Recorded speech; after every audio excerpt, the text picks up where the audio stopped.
3 tips supaya lebih fokus belajar yang bisa kamu terapkan dalam keseharian. Cara ini juga bisa loh dipakai buat kamu yang ada kecenderungan ADHD. Apa saja? Ini yang pertama. Yang pertama adalah mengubah setiap kalimat ataupun kata-kata yang kamu dengar dalam setiap belajar, baik secara langsung yang dikasih tahu oleh guru kamu ataupun lewat video, ke dalam gambar.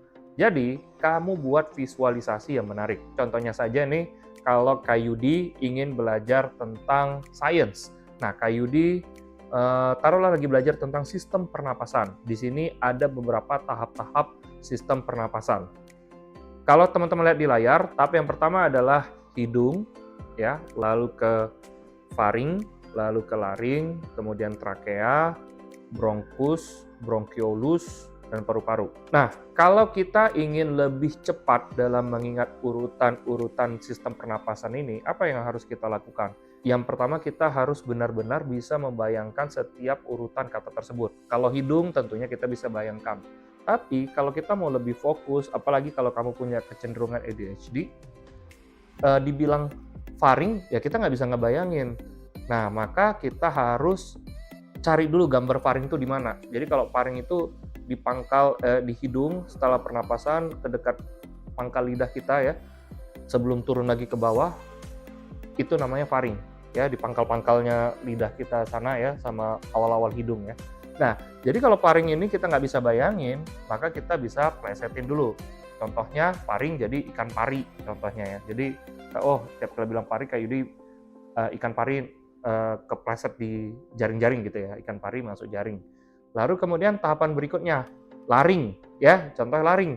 Kalau laring, bayanginnya lari. Bentukannya itu gimana? Kayak pipa sebenarnya ya. Kalau di dalam sistem pernapasan, laring itu seperti pipa turun ke bawah ya. Kita bayangin lari, lari terjun ke bawah gitu ya. Baru trakea, kita bayangin trek gitu ya.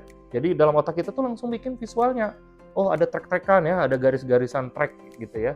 Lalu kalau dibilang bronkus, kita bayangin branch ya gitu ya. Dan cara seperti itu bisa digunakan untuk anak-anak yang sulit fokus dalam belajar, mengubah setiap kata menjadi visual yang bisa dibayangkan. Cara yang kedua adalah menyingkirkan setiap distraksi yang ada di depan kita. Contoh, anak sekarang kan zaman after pandemi ini kan kalau belajar sudah biasa ya ada laptop di depannya ya, maupun belajar online maupun offline kadang ada laptop atau tab. Kalau anak-anak yang udah punya kecenderungan susah fokus, apalagi ada cenderungan ADHD, itu biasanya tidak mungkin bisa belajar dengan baik kalau ada gadget di depannya. Lebih baik disingkirkan.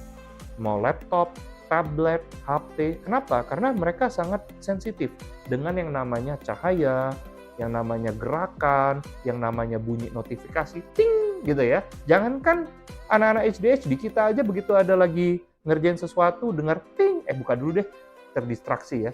Apalagi orang-orang yang kalau kita tahu saya ini tingkat fokusnya lemah, jangan coba-coba digoda dengan yang namanya distraksi.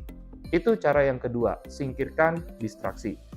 Yang ketiga, kita bisa dengan cara membuat recording dari suara kita sendiri atau pakai voice memo lah ya.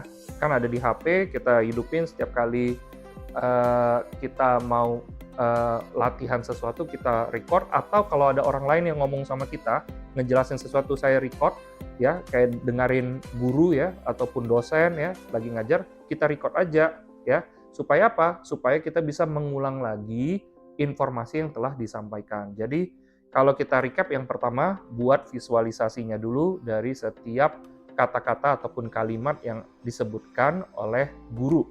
Nah, seperti di film ya, kita langsung ngebayangin. Film itu kan semuanya ada gambarnya. Yang kedua adalah menyingkirkan semua distraksi. Baik laptop, gadget, HP, sound, ya, apapun itu, singkirkan distraksinya. Yang ketiga, kita membuat recording dari setiap kalimat ataupun penjelasan yang diberikan kepada kita lewat voice memo. Nah, itu dia 3 tips supaya fokus belajarnya lebih baik lagi. Kalau kamu ingin tahu lebih banyak lagi metode-metode belajar yang ampuh buat kamu supaya lebih fun belajarnya, lebih rajin belajarnya, lebih menyenangkan, dan tentunya bisa meningkatkan fokus, terlepas kamu itu normal maupun ada kecenderungan ADHD ataupun disleksia, kamu bisa nih pantengin terus metode-metode yang ada di Ingatan Gajah atau cari tahu lebih banyak tentang kurikulum yang ada di Ingatan Gajah supaya belajar kamu makin keren, makin oke.